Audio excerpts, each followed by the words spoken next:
ఏమైనా ఈ మధ్య మన ఛానల్ రీచ్ బాగా పడిపోతుంది కదా ఫ్రెండ్స్. వీడియోలు చేయకపోతే అలాగే పడిపోతుంది సెన్సే. నోర్మొయ్, యూట్యూబ్ గురించి ఏం తెలుసండి మీకు? తీస్తా, నాలో ఉన్న టాలెంట్ అంతా బయటికి తీస్తా. హలో ఫ్రెండ్స్ అండ్ మా ఐడియా సబ్స్క్రైబర్స్, ఎంతో గ్యాప్ తర్వాత మళ్ళీ ఏ సిరీస్తో కంబ్యాక్ ఇద్దామా అని చాలా ఆలోచించి ఎవ్వరూ ఎక్స్ప్లెయిన్ చేయని ఒక కొత్త స్టోరీని ఎక్స్ప్లెయిన్ చేయడానికి డిసైడ్ అయ్యాను. అదేంటో టైటిల్ చూసారు కాబట్టి మీకు ఆల్రెడీ అర్థమైపోయి ఉంటుంది. ఓటమే లేని ఒక ప్రపంచం, ప్రేమతో నిండిన ప్రపంచం నేను సృష్టిస్తాను అని గొప్ప స్పీచ్తో మొదలుపెట్టి తప్పుదారి పట్టడం వల్ల అంతమైపోయిన గోస్ట్ ఆఫ్ ఉచిహా మాదరా ఉచిహాకి ఒకవేళ తన తప్పులు సరి చేసుకునే సెకండ్ ఛాన్స్ ఇచ్చి తనని 4th గ్రేడ్ నింజా వారైపోయిన తర్వాత మళ్ళీ రివైవ్ చేసుంటే ఏం జరిగేదో మీకు తెలుసుకోవాలనుందా? మరి ఇంకెందుకు లేటు, మన వీడియోని ఎండ్ వరకు చూసేయండి. కానీ నేను ఎక్స్ప్లెయిన్ చేయబోయే స్టోరీ ఒక ఫ్యాన్ మాంగా.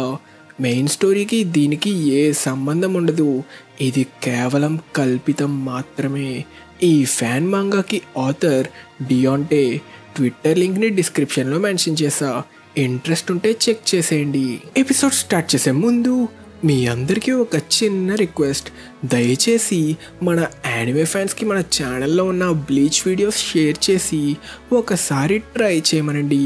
కొంచెం వ్యూస్ వస్తే నాకు చేయాలనే ఇంట్రెస్ట్ వస్తుంది. అప్లోడ్ చేసి చాలా నెలలవుతున్నా మన ఛానల్లో చాలా వీడియోస్కి అసలు వ్యూసే సరిగ్గా రావట్లేదు. ఆల్మోస్ట్ 150,000 సబ్స్క్రైబర్స్ ఉన్న 30,000 వ్యూస్ రావడం కూడా చాలా చాలా కష్టంగా ఉంటుంది. నేను కొత్త సిరీస్లు ట్రై చేస్తూ వీడియోస్ రెగ్యులర్గా పెట్టాలంటే మీరే బాగా సపోర్ట్ చేయాలి కదా మరి. లేకపోతే జాబ్ పనిలో వర్క్ ప్రెషర్లో పడి వీడియోస్ చేయాలనే మోటివేషన్ పూర్తిగా పోతుంది. కాబట్టి మన ఛానల్లో మీరు ఏమైనా వీడియోస్ మిస్ చేసుంటే వాటిని ఒకసారి చూసి నచ్చకపోతే కామెంట్ చేసి ఫీడ్బ్యాక్ ఇవ్వండి. ఇకపోతే ఈరోజు నేను రికమెండ్ చేయబోయే యానిమే పేరు the fragrant flower blooms with dignity. ఇది తెలుగులో కూడా అవైలబుల్గా ఉన్న one of the best love story anime. 12 ఎపిసోడ్స్తో తన సీజన్ 1ని కంప్లీట్ చేసుకుని క్రంచీరోల్లో అవైలబుల్గా ఉంది. ఈ మధ్యకాలంలో ఇంత మంచి లవ్ స్టోరీ ఉన్న యానిమే రాలేదు. స్టోరీ విషయానికి వస్తే పెద్దగా ఏముండదనుకోండి. ఒక హై స్కూల్ అబ్బాయి వేరే హై స్కూల్లో చదివే అమ్మాయిని ఎలా కలిశాడు, వీళ్ళిద్దరూ ఎలా ఫ్రెండ్స్ అయ్యారు, వీళ్ళ మధ్య లవ్ ఎలా స్టార్ట్ అయింది, అదే స్టోరీ చాలా యావరేజే. కానీ ప్రెజెంటేషన్ ఇంకా మంచి క్యూట్ మూమెంట్స్ మాత్రం మైండ్ బ్లోయింగ్. నాకు లవ్ ఈజ్ వార్ తర్వాత అంతగా నచ్చిన రామ్ కామ్ యానిమే ఇదే. కాబట్టి మీరు కూడా ఒకసారి ట్రై చేసి మీకు ఎలా అనిపించిందో కామెంట్ చేసేయండి. ఇంకా మన కథ మొదలు పెడితే, టెయిల్ బీట్స్ ఉండే డైమెన్షన్ లాంటి చోట ఒక గుర్తు తెలియని వ్యక్తి చైన్స్తో బంధించబడి ఉంటాడు. ప్రపంచ వినాశనం దగ్గరలో ఉంది. ఎవ్వరికీ అంతు చిక్కని శత్రువు త్వరలో రాబోతున్నాడు. ఇలాంటి సమయంలో కఠిన నిర్ణయాలు తీసుకోవాల్సి వస్తుంది. ఒకప్పుడు చాలా తప్పనిపించిన నిర్ణయం కూడా ఇప్పుడు తప్పదనిపిస్తుంది. నువ్వు ఇంకా వినకుండా పడుకుంటున్నావా? ప్రపంచం మొత్తాన్ని కలల ప్రపంచంలోకి తీసుకెళ్తానని నువ్వు కలల కంటున్నావా? ఇక నువ్వు మేల్కోవాల్సిన సమయం వచ్చింది, మాదరా ఉచిహా అనడంతో మెల్లగా తన కళ్ళు తెరిచిన మాదరా తన ఎదురుగా ప్రత్యక్షమైన వ్యక్తి సేజ్ ఆఫ్ 6 పాత్స్ అని వెంటనే గ్రహించి ఒక చిన్న స్మైల్ ఇస్తాడు. నన్ను కలవడానికి సేజ్ ఆఫ్ 6 పాత్సే స్వయంగా వచ్చాడా? నా పేరు హాగోరోమో ఓట్సుట్సుకి. నిన్ను బంధించిన చైన్స్ ప్రత్యేకమైనవి. నువ్వు ఎంత బలం ఉపయోగించినా వాటి నుంచి బయటపడలేవు. ఎందుకంటే అవి నీకు నువ్వే వేసుకున్న సంకెళ్ళు. నీ మనసు మార్చుకుంటేనే వాటి నుంచి నువ్వు విముక్తిని పొందుతావు. అసలు మీరు నాతో ఏం చెప్పాలనుకుంటున్నారు? నువ్వు తలుచుకుంటే చాలా చెయ్యగలవు మాదరా. నీ అంత గొప్ప యోధుణ్ణి నేనెన్నడూ చూడలేదు. ఈ ప్రపంచాన్ని తలకిందులు చేశావు. అసలు ఎవరి సాయం లేకుండానే ఒక్కడివే రినేగాన్ని కూడా పొందగలిగావు. నీ సంకల్పం చాలా బలమైనది. రాముడి లాంటి గొప్ప మార్గంలో నడవాల్సిన నువ్వు రావణుడిలా పతనానికి పోయి తప్పుదారి పట్టావు. ఈ ప్రపంచానికి మళ్ళీ నీ అవసరం పడింది. ఈసారి నువ్వు సరైన దారిలో నడిస్తే. ఏంటి సరైన దారా? అయినా ఇప్పుడు ప్రపంచానికి ఏమైందని? ఎన్నో యుద్ధాల తర్వాత శాంతి స్థాపించబడిన ప్రపంచం ఇప్పుడు మళ్ళీ గందరగోళంలో పడింది. ఇప్పుడు ఈ ప్రపంచానికి ఒక రక్షకుడి అవసరం పడింది. నా నిన్షుకి వారసుడిగా ఈ ప్రపంచాన్ని కాపాడే కవచంగా నువ్వు మారాలి. అయినా గుర్తు చేసుకుంటే నువ్వు తప్పుడు మార్గం పట్టావని నీ ఆఖరి క్షణాల్లో తెలుసుకొని ఆషురా వారసుడైన హాషిరామాతో రాజీ పడినట్టున్నావు కదా. మరి ఈసారి సరైన మార్గంలో నడిచే రెండవ అవకాశం వస్తే ఏం చేస్తావు? ఆలోచించి నిర్ణయం తీసుకో అనడంతో ఈ కిందలో ఆలోచించడానికి ఏముంది అని తన నిర్ణయం తీసుకున్న మాదర తన తప్పులు సరిదిద్దుకోవడానికి డిసైడ్ అవ్వడంతో ఆ సంఖ్యల నుంచి బయటపడతాడు. నాలాంటి వాడి సాయం కోరుతున్నారంటే ఇప్పుడు ప్రపంచం అంత పెద్ద ప్రమాదంలో ఉందా? నేను చెప్పేది పడుకోకుండా పూర్తిగా వినుంటే తెలిసేది. ప్రస్తుత ప్రపంచంలో ఉన్న ఇంద్ర ఇంకా ఆషురా వారసులు కూడా విఫలమయ్యారు. నువ్వేనా ఆఖరి ప్రయత్నం. ముంచుకొస్తున్న అపాయంలో ప్రపంచాన్ని గెలిపించడానికి నీ సాయం అవసరం పడింది. ఈ వారసులు పునర్జన్మల గురించి పక్కన పెట్టి నేనేం చేయాలో చెప్పు ముసలోడా. నా మనసుకి నచ్చితే చేస్తా. నీ స్పీడ్ నాకు నచ్చింది, కానీ ఈసారి తొందరపడి ఏ తప్పు చెయ్యకు. గత మార్గంలో నువ్వు చేసిన తప్పులు గుర్తుపెట్టుకుని నడుచుకో. అప్పుడు నీకు సరైన మార్గం కనిపిస్తుంది. అప్పుడు నిజంగానే నువ్వు కోరుకున్న నీ ప్రేమతో నిండిన ప్రపంచాన్ని సృష్టించగలుగుతావు. మర్చిపోకు, ఇదే నీ ఆఖరి అవకాశం.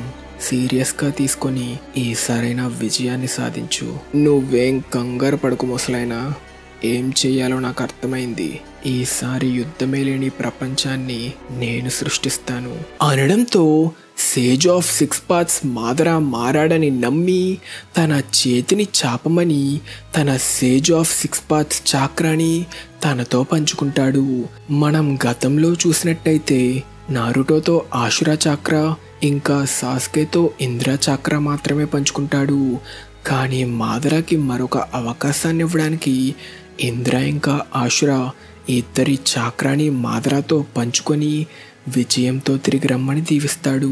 కట్ చేస్తే ఎక్కడో కొండల మధ్యలో మన సాస్కే ఉచిహాని చూస్తాం. కానీ అలా వెళ్తున్న సాస్కేకి ఒక్కసారిగా ఎంతో నొప్పిగా అనిపించి తన రినేగాన్ కంటిలో నుంచి రక్తం కూడా రావడం స్టార్ట్ అవుతుంది. దానితో అసలు ఇప్పుడు ఎందుకు ఇలా జరుగుతుంది, మరొక శత్రువు ఎవడైనా రాబోతున్నాడా అనుకుని తను ఫీల్ అయిన ఎనర్జీ వైపు దూసుకెళ్తాడు. కట్ చేస్తే ఎక్కడో దూరంగా ఒక ల్యాబ్లో కంటైనర్లో ఉన్న మాదర బాడీని చూస్తాం. అప్పటి వరకు స్పృహలో లేని ఆ శరీరంలో ఒక్కసారిగా కదలిక మొదలయ్యి స్పృహలోకొచ్చిన మాదర ఒక్కసారిగా ఆ బాడీని బద్దలు కొట్టుకొని బయటపడతాడు. నా శరీరం అంతా నొప్పి పుడుతుంది. నేనున్న ఈ ప్రదేశం ఏంటి? ఒక ల్యాబా? చుట్టూ చూసి ఉపయోగపడేవేమైనా ఉన్నాయేమో తెలుసుకోవాలి. ఈ రిపోర్ట్స్ ఏంటి? వీటి బట్టి చూస్తుంటే యుద్ధం తర్వాత నా శరీరాన్ని దాచిపెట్టి ఎప్పటి నుంచో నన్ను రివైవ్ చేయడానికి ప్రయత్నిస్తున్నారు. కానీ ప్రయత్నిస్తుంది ఎవరు? ఒకవేళ ఓట్సుకి క్లాన్ వాళ్ళ? ఒకవేళ సేజ్ ఆఫ్ 6 పాత్స్ చెప్పిన ప్రమాదం కాగుయాతో వచ్చిన వాళ్ళ? ఈ రిపోర్ట్ల ప్రకారం కాగుయాతో వచ్చిన మిగిలిన మెంబర్స్ పవర్ వేరే లెవెల్లో ఉంది. వాళ్ళని ఎదుర్కోవడానికే నన్ను రీసెర్చ్ చేయడానికి ప్రయత్నిస్తున్నారా? కానీ ఇదంతా చేస్తుంది ఎవరు? ఏదైనా కానీ ఇక్కడే ఉంటే కష్టం. బయట ప్రపంచం ఎలా ఉందో చూసి తెలుసుకోవాలి అని అనుకుంటుండగా ల్యాబ్లోకి ఎవడో ఎంటర్ అయ్యి మాదరాని చూడటంతో అసలిది కళ నిజమా అని భయపడిపోతాడు. కానీ మాదర వాడికి ఆలోచించే ఛాన్స్ కూడా ఇవ్వకుండా వాడిని అటాక్ చేసి తనిప్పుడు ఎక్కడున్నాడో తెలుసుకోవడానికి ట్రై చేస్తాడు. కానీ మాదర ఆ ప్రయత్నంలో ఉండగా సడన్గా ఎవడో వెనక నుంచి మాదరాని ఒక పెద్ద సుత్తితో అటాక్ చేస్తాడు. కానీ దానివల్ల సుత్తే విరిగిపోతుంది. కానీ ఏమాత్రం ఎఫెక్ట్ అవ్వని మాదర కేవలం ఒక్క పంచుతో వాడి గుండెల్లో బొక్క పెట్టి వాడి ప్రాణాలు గాల్లో కలిపేస్తాడు. నేను అనుకున్నట్టే కొంచెం టైం పట్టిందంతే. హాషిరామా రీజనరేషన్ పని చేయడం మొదలుపెట్టింది. నా పూర్తి శక్తి నాకు తిరిగి వస్తుంది అనుకుంటుండగా మాదరా ఎదురుగా చాలా మంది షినోబి ప్రత్యక్షమవుతారు. కానీ నెక్స్ట్ ఏం జరగబోతుందో మనందరికీ తెలిసిందే కదా.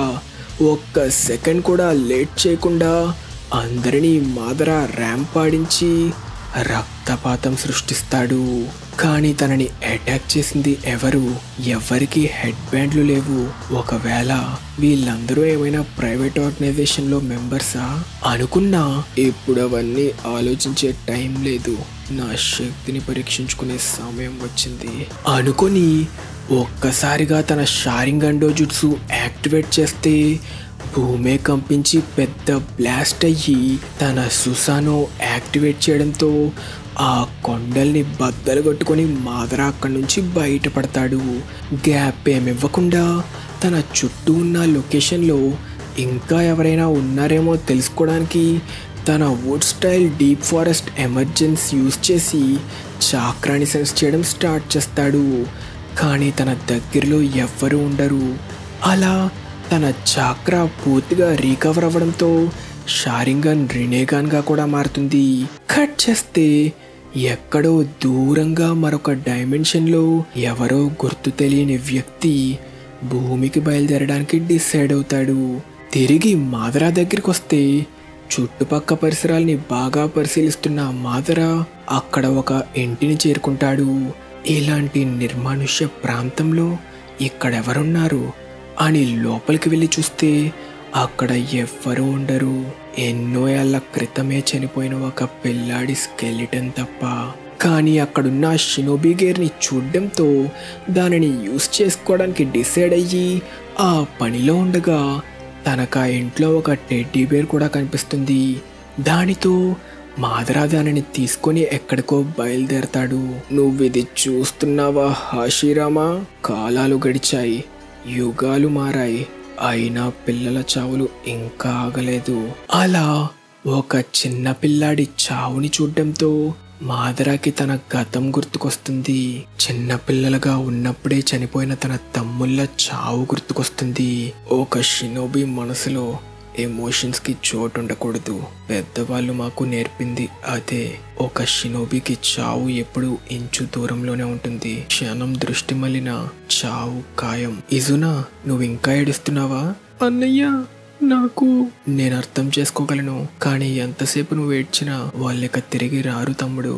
నువ్విలా ఏడుస్తూ ఉంటే మన సోదరులు మన కోసం చేసిన త్యాగాల్లో ఏ అర్థం ఉండదు. మనం ఇలా నిరాశ చెందకూడదు. మనం మరింత బలంగా మారితేనే వాళ్ళ చావుకొక అర్థం ఉంటుంది కదా. కానీ అన్నయ్య, వాళ్ళు జీవితంలో ఇంకా ఏం చూడలేదు. ఇజునా, మన సోదరులు మన కోసం పోరాడుతూ వీరమరణం పొందారు. మన క్లాన్ భవిష్యత్తు కోసం ప్రాణాలు అర్పించిన హీరోలు వాళ్ళు. నువ్వు ఏడిస్తే వాళ్ళకి సంతోషంగా ఉంటుందనుకుంటున్నావా? నా చిట్టి తమ్ముడా, నువ్వు బలంగా మారాల్సింది యుద్ధ భూమిలో మాత్రమే కాదు, ఇలాంటి కష్ట సమయంలో కూడా మన సోదరులు ఎప్పుడూ మన గుండెల్లోనే ఉంటారు. ఇంకా ఒకటి గుర్తుపెట్టుకో ఇజునా, నేను ఎప్పుడు నీతోనే ఉంటాను. నేను బతికున్నంత వరకు నీ మీద చిన్న గీత కూడా పడకుండా చూసుకుంటా. నిన్ను, అమ్మా, నాన్నని, ఇంకా మన క్లాన్లో అందరినీ నేనే కాపాడతా. నిజంగానా అన్నయ్య? మాటిస్తున్నా అని మాదరా ధైర్యం చెప్పడంతో తన తమ్ముడు ఈజునా మళ్ళీ హ్యాపీగా ఫీల్ అయ్యి వెళ్ళిపోతాడు. కానీ ఈజునా వెళ్ళిపోయిన తరువాత మాదరా మనసులో ఏముందో తన తమ్ముళ్ళ సమాధుల ముందు కూర్చొని వాళ్ళతో పంచుకుంటాడు. నన్ను క్షమించండి, ఈజునాని మీతో ఎక్కువ సమయం గడపనివ్వలేదు. వాణ్ణి ఏడుస్తుంటే చూడలేకపోయా. నేను ఈ మధ్య ఒక అబ్బాయిని కలిసా. వాడితో ఆట్లాడా, పోరాడా. నిజానికి వాడు నాకంటే బలవంతుడు. అంతేకాదు, మా ఇద్దరి జీవితాలు కూడా ఒకేలా ఉన్నాయి. వాడు కూడా యుద్ధంలో తన తమ్ముళ్ళని కోల్పోయాడు. ఈ అంతులేని యుద్ధాల్ని, ఇంకా ఎంతో మంది చిన్నపిల్లల చావుల్ని మేమిద్దరం కలిసి ఎప్పటికైనా ఆపాలని నిర్ణయించుకున్నాం. చెప్తే నవ్వుతారు, కానీ హాషిరామా కళ ఏంటో తెలుసా? ఒక విలేజ్ని క్రియేట్ చేయడం. పిల్లలు స్కూల్కి వెళ్ళగలిగే ఒక చిన్న విలేజ్ని. అందులో పిల్లలకి చదువుతో పాటు బలంగా మారడానికి శిక్షణ కూడా ఇస్తారు. వాడు మాట్లాడేది వింతగానే ఉంది, కానీ నాకు వాడి ఐడియా నచ్చింది. నిజంగా కళ నెరవేరితే కానీ మీరు దానిని ఇంకెప్పటికీ చూడలేరు. నన్ను క్షమించండి, నేను మీ చావుని ఆపలేకపోయా. కానీ మీ సమాధులపై ప్రమాణం చేసి మాటిస్తున్నా, ఏదేమైనా సరే ఎప్పటికీ ఈజునాకి ఏ హాని కలగనివ్వను అని అనుకున్నా. కానీ కొంతకాలానికే నా ఆఖరి తమ్ముడిని కూడా కోల్పోయా. దానితో నా మనసు ముక్కలైపోయింది. నా ప్రపంచమంతా చీకటితో నిండిపోయింది. ప్రతీకారం తీర్చుకోవడానికి ప్రయత్నించా, కానీ విఫలమయ్యా. కానీ నా ఓటమిలో ప్రపంచాన్ని మార్చాలనే లక్ష్యం కనుగొన్నా. మానవత్వంపై పూర్తి ఆశని కోల్పోయిన నేను దానిని కలల ప్రపంచంలోకి తీసుకెళ్లడమే నా లక్ష్యంగా చేసుకున్నా. అందరినీ ద్వేషించా, నాతో ఉన్న వారిని, ఇంకా నన్ను ఎదిరించిన వారిని కూడా. కానీ అంత ప్రయత్నించిన ఆఖరి క్షణంలో మళ్ళీ ఓడిపోయా. ఆఖరికి పగ ఇంకా ప్రతీకారం వల్ల ఏ మంచి జరగదు అని హషిరామా నాకు నేర్పించాడు. కానీ ఈసారి వాడి మార్గంలో నడిచి ఖచ్చితంగా నా గమ్యాన్ని చేరుకుంటా అనుకొని మాదరా అక్కడున్న షినోబి ఎక్విప్మెంట్ ధరించి తిరిగి తన ప్రయాణం కొనసాగిస్తాడు. కానీ ఇలానే నడుచుకుంటూ వెళ్తే ఎప్పటికీ ఏం తెలుసుకోలేను అనుకొని టెలిపోర్ట్ అవ్వడానికి డిసైడ్ అయ్యి ఒక్కసారిగా తన రినేగాన్ని యాక్టివేట్ చేసి ఒక పోర్టల్ని క్రియేట్ చేసి అందులోకి దూసుకెళ్తాడు. కానీ చూస్తే తను అనుకున్న చోటుకి కాకుండా మరొక డైమెన్షన్లో ల్యాండ్ అవుతాడు. నేను నమ్మలేకపోతున్నా, నా ఎదురుగా ఉంది నిజంగా మాదరా ఉచిహాయేనా అని ఎవరో గుర్తు తెలియని వ్యక్తి తనని పలకరిస్తాడు. ఇంతటితో మన ఎపిసోడ్ ఖతం. మీకు ఈ ఎపిసోడ్ నచ్చినట్టయితే మర్చిపోకుండా ఈ వీడియోని లైక్ చేసి మీ ఫ్రెండ్స్ అందరితో కూడా షేర్ చేసుకోండి. అప్పుడు నెక్స్ట్ కథలో ఏం జరగబోతుందో, మాదరా కలుసుకున్న ఆ గుర్తు తెలియని వ్యక్తి ఎవరో, మాదరా వెతుకుతున్న తన శత్రువు ఎవరో, అసలు మన నారుటోకి ఏం జరిగిందో నెక్స్ట్ ఎపిసోడ్ చూసి తెలుసుకోవచ్చు. ఇంకా మన నెక్స్ట్ ఎపిసోడ్ క్వశ్చన్, ఈ ఎపిసోడ్లో భూమికి బయలుదేరిన ఆ శత్రువు ఎవరో తెలిస్తే కామెంట్ చేసేయండి. తెలియకపోతే నెక్స్ట్ ఎపిసోడ్ చూసి తెలుసుకోండి. ఇంకా మన ఛానల్కి సబ్స్క్రైబ్ చేసుకోలేదా? మరి ఇంకెందుకు లేటు, వెంటనే సబ్స్క్రైబ్ చేసుకొని మన తెలుగు యానిమే కమ్యూనిటీ దమ్ము చూపించండి friends. Thank you so much for watching till the end. Bye.